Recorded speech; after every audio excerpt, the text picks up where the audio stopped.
In today's video, I'm going to teach you how to efficiently record business transactions in your financial software.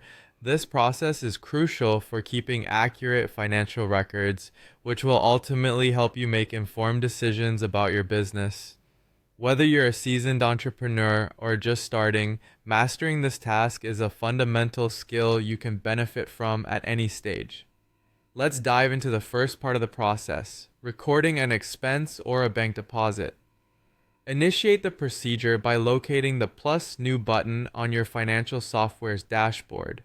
It's typically situated at the top of the screen, making it easily accessible for your convenience.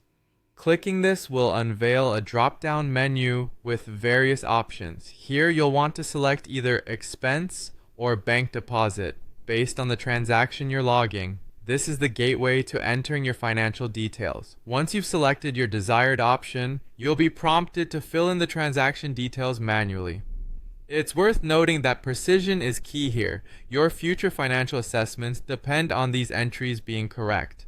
Begin by entering the date of the transaction. This might seem straightforward, but aligning dates accurately ensures that your books reflect reality.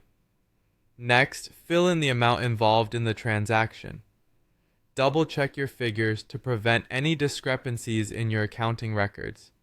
The next field requires you to specify the payment method or the account associated with this transaction. This could be anything from a credit card to a bank account. Accurately choosing the source will help keep your records tidy and coherent. Following this, you'll need to jot down a brief description of the transaction.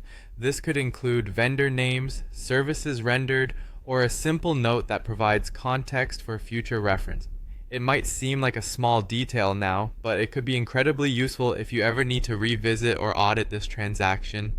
If you're recording a bank deposit, input relevant details such as the deposit reference number, which acts like a fingerprint for this particular entry. Details such as these not only provide clarity but can also help trace back the transaction in the event of any inquiries or discrepancies.